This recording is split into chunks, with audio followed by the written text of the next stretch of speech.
the beginning of our parsha, we learn of the passing of Sarah Imenu, our matriarch Sarah.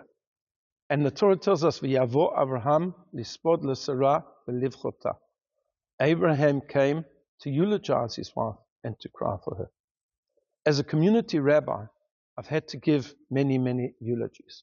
What is the point of eulogy? What is one trying to put across?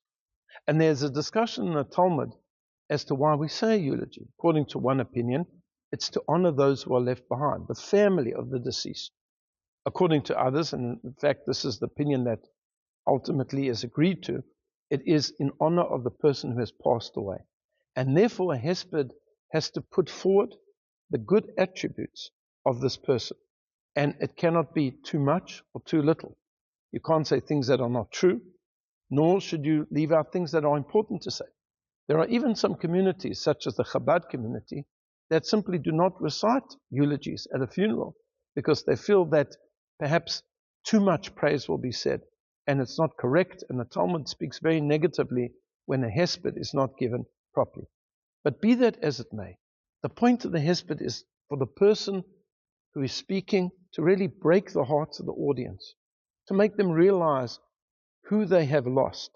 He must raise his voice in a tearful type of a way and to get everybody emotionally engaged. And it's for this reason, in fact, that we do not say hesped on festivals. If somebody passes away during Pesach or during Sukkot, for example, we don't say a eulogy because a eulogy is really meant to make somebody very, very upset, which would not be correct for the festival. And you have to concentrate on the person's virtues. I heard an interesting distinction recently, that there are two types of virtues or characteristics that we have.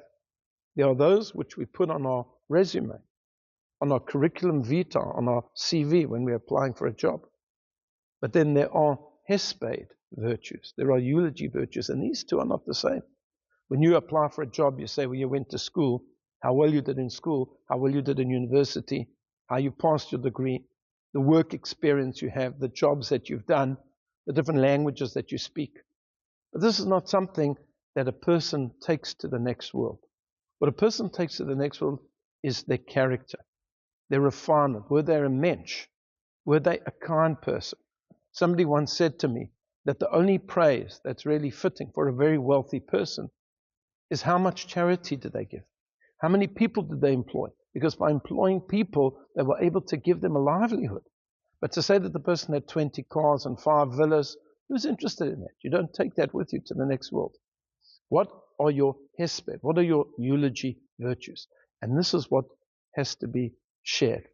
And thank God I've heard many beautiful, beautiful eulogies where I realize that each and every person is their own universe, their own world. They have a fascinating story. They touched their family, they touched their friends. But how did they do it? How did they do it? Not through money, not through the fact that they had 10 degrees, but because they were kind, they were considerate, and they were a mensch.